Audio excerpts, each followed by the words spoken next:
अस्सलाम वालेकुम गाइज़, क्या हाल है। आई होप कि आप सब खैर से होंगे। तो एक बार फिर होंडा की तरफ से प्राइजेस इंक्रीज कर दी गई हैं और ओल्ड और न्यू प्राइजेस क्या हैं डिफरेंस भी बताने वाला हूँ। नवंबर से ये प्राइजेस जो हैं आ जाएंगी और ये जो लिस्ट है 1 नवंबर से तमाम शोरूम में भी आ जाएगी। तो क्या डिफरेंस है, कितनी प्राइस बढ़ाई गई है, तमाम तफसीलात से पहले आप सबसे छोटी सी रिक्वेस्ट है, इस वीडियो को लाइक कर दीजिएगा, चैनल को लाजमी सब्सक्राइब कर लीजिएगा। सबसे पहले जो हमारे पास बाइक है वो है जी CD70। तो इसकी जो पुरानी प्राइस थी वो थी 1,16,500। अब जो न्यू प्राइस है 1,21,500 हो चुकी है और इस बाइक में जो इजाफ़ा किया गया है वो 5,000 रुपये का इजाफ़ा किया गया है। अब आप देख सकते हैं 1,21,500 की ये बाइक मिलेगी आपको 1 नवंबर के बाद।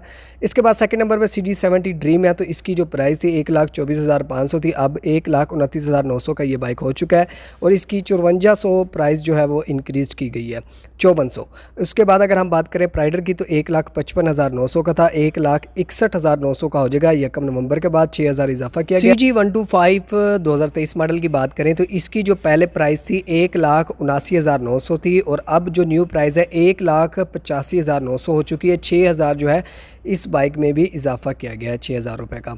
सेकंड नंबर पर CG125 सेल्फ स्टार्ट की बात करें 2,10,900 की ये बाइक थी, अब जो न्यू प्राइस है 2,19,500 हो चुकी है। 8600 जो है इस बाइक का भी बढ़ा दिया गया। CB125F की जो ओल्ड प्राइस थी 2,73,900 थी, न्यू प्राइस 2,83,900 हो चुकी है। 10,000 इस बाइक में भी इजाफा किया गया है। CB150F की बात करें 3,38,900 का ये बाइक था, 3,53,900 का हो चुका है। 15,000 इसमें इजाफा किया गया है। सेकंड नंबर पर आता है CB150F special edition SE model. तो इसकी 3,42,900 प्राइस थी, 3,57,900 का ये हो चुका है। 15,000 इस बाइक में भी इजाफा किया गया है। आई होप कि आज की वीडियो आपको पसंद आई होगी। तो लाजमी यार मेरे व्लॉग भी देखा करो, ऐसी मज़ीद वीडियोस देखने के लिए मेरे चैनल को लाजमी सब्सक्राइब कर लो। Thanks for watching. अल्लाह हाफिज़।